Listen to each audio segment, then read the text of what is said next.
10 বছর ধরে তার শরীরে আত্মা চালান দিয়ে রেখেছে। এই আত্মা চালান দেওয়ার ফলে তার যে সিমটমগুলি শরীরে দেখা দিচ্ছে, রাতের বেলা ঠিকমতো ঘুমাতে পারে না, ঘুমালেও অশরীরী আত্মা এসে তার অনেক সময় ভয়ানক স্বপ্ন দেখায় বা গলা চেপে ধরে, মাথা সবসময় ভার ভার থাকে, শরীরে অস্বস্তি এবং ব্যথা অনুভব হয়, অন্য কেউ মনে হয় যে তাকে পরিচালনা করছে, অনেক সময় অনেক কাজ সে নিজে থেকে করতে পারে না, তাকে অন্যদিকে পরিচালনা করে দেয়, নিজেকে পাগল পাগল মনে হয়। সে অনেক চিকিৎসা করেছে কিন্তু কোনো চিকিৎসায় ফল পায়নি। বিভিন্ন তান্ত্রিক বাড়ি, বিভিন্ন জায়গায় তন্ত্রক্রিয়ারও প্রয়োগ সে করেছে কিন্তু কোনোভাবেই মুক্তি হয়নি। কারণ এই যে চালানগুলি থাকে, এই চালান যতক্ষণ না কাটানো যাবে, সে যতই সেই আত্মাকে সরানোর জন্য ব্যবস্থা নিক, কোনো ব্যবস্থাতে তার কাজ হবে না। যদি চালান কাটিয়ে আত্মাকে সরানোর ব্যবস্থা দেওয়া হয় তাহলে 100% সেই রোগী মুক্তি পাবে।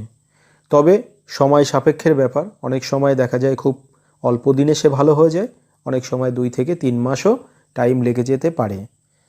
অনেক সময় এর সঙ্গে আবার ব্রেনের বা যে সমস্যা হচ্ছে তার চিকিৎসাও করতে হতে পারে। ক্ষতি করলে বা কোনো আত্মা শরীরে চালান করলে অনেক সময় কিন্তু শরীরের অনেক ইস্যু অনেক শরীরে ড্যামেজ করে দেয়, এর ফলে সেই ড্যামেজ ভালো হতে একটু সময় লাগে। তো প্রথমে আমরা এই যে চালান ক্রিয়া করা হয়েছে, এটি কিন্তু যজ্ঞ করে, যজ্ঞের মাধ্যমে কাটান করা হলো। কারণ হলো এই যে আত্মা চালান যদি এত সহজ হতো তাহলে এর আগে যত তান্ত্রিককে সে দেখিয়েছে বা যত তন্ত্রক্রিয়া করেছে তারা কিন্তু কাটাতে পারত। তো আমাদের যেহেতু বিদ্যা জানা আছে, মন্ত্র জানা আছে, যত বড় তন্ত্রক্রিয়া হোক না কেন সেটি কাটানো সম্ভব। তন্ত্রক্রিয়া কাটানো, বান কাটানো এর প্রয়োগ কিন্তু সম্পূর্ণ আলাদা, আর এই আত্মা চালান কাটানো এর প্রয়োগ সম্পূর্ণ আলাদা। এই বিষয়টা অনেক তান্ত্রিকরাই জানে না যে চালান কিভাবে কাটাতে হয়। আপনার উপরে বান প্রয়োগ করলে আপনি বান কাটানো মন্ত্র প্রয়োগে বা জল পড়াতে কিন্তু কেটে যায়। যদি চালান প্রয়োগ করে কোনো কবরস্থান থেকে বা শ্মশান থেকে বা চালান করার যে পদ্ধতিগুলো আছে সেগুলো যদি প্রয়োগ করে, সেখানে কিন্তু বান কাটান মন্ত্রে সেই চালান কাটবে না। তার জন্য প্রয়োজন চালান কাটার মন্ত্র।